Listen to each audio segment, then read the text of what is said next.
Hey everybody, I'm Andrew Henge, Director of Client Services here at Bohlsen Group. We're back with another edition here of Bohlsen Briefs, the webcast that is not so much about underwear, but about best practices for your organization's communications. Although today, joining us, Lauren Cassio, Account Executive, and you're going to help us switch gears. We're talking less about organization communications today and focusing on individuals. Right. But this is useful because the staff at your organization, you'd hope that their online profiles and personas would speak well of them as individuals, and that's a reflection on the company. Yeah. And any other number of things, right? So in particular, as it relates to individual communications today, it's the idea of improving your social media presence. And when we say improve, does that mean sort of from the perspective of self-promotion and marketing yourself well, but also representing yourself in a professional manner? So that's sort of what we're getting into today? Absolutely. Okay, let's jump into them. We've got 4 tips from Lauren. First one, I don't always do this. Think before you tweet. Right. Tell us about it. Yeah, so whether you're a student still in college or someone who's thinking about making a change or just trying to cultivate business, you need to be cognizant of the fact that the hashtags you use, the content you put out there, the pictures that your friends post on Facebook and tag you in, all reflect on you. And that's not to mean you can't be fun. Right. Or yourself. Exactly. But it's just to think just a little bit more about the fact that you're representing not just yourself, but your company. Okay, I like this one a lot. Number 2, thoughtfully tell your story. Yeah. And you're going to approach this from the notion that the different social media platforms can all serve sort of a different role in telling that story? Yeah. So Facebook, of course, is much more personal. Right. So you want to really just think about what your friends want to hear from you and how you can keep them updated. But then when you turn to LinkedIn, you need to look at your professional presence.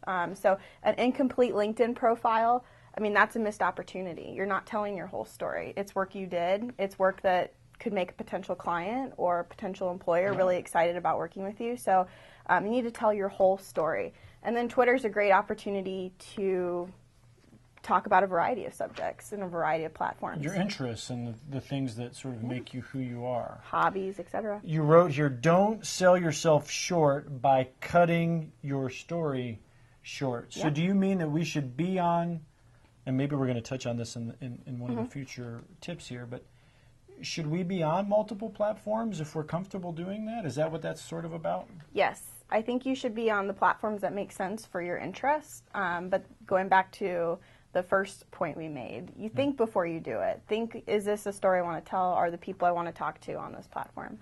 Okay, so we just talked about trying to be on multiple platforms that are fits and that you're comfortable working with. However, cut the cord, you say. Yes. A lot of times people really focus at networking events about trying to tweet or post or update or look tech savvy, but think about how much you're compromising. Not me. Oh, I dropped my phone. Yeah, think about how much you're compromising your personal presence. Don't be afraid to unplug.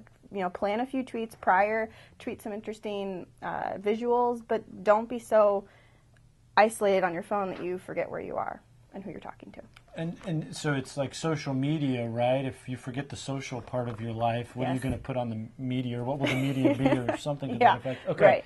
Understand, this is number 4, folks. Understand and embrace emerging networks. I'm like the dinosaur in the office, so I don't know that I do this well, but the value here. Yeah, there's a lot of value. And not just in new networks, but in networks adding new features. Instagram added video, Twitter bought Vine. There's a lot of things out there now that weren't even there a year ago. So don't be afraid to try new things and to see if there's a better way to talk to your family, friends, potential clients. Just stay abreast of those changes. One of these days, these Bohlsen Briefs won't be on YouTube. We'll just Periscope them. How's that for being, is that good? Was that good? Audience? Can I get a clap or something? No. We also need clapping audio, particularly when I speak. Just for you. Final thoughts here. Social media isn't complicated. Yeah. But boy, if we make a misstep, things do get complicated. Right? Exactly. It's complicated when you don't really think about it, when you're too lackadaisical, right? I think you're right. Okay, Lauren, this was awesome. Yeah. Those 4 tips for managing your individual presence there on social media. Awesome. Hey, that wraps this up. As we always say, go ahead, pull on this pair of briefs one leg at a time. We think it'll be a great fit to help you improve your communications, and we'll be back with more, maybe on Periscope, but more than likely on YouTube soon. See you then.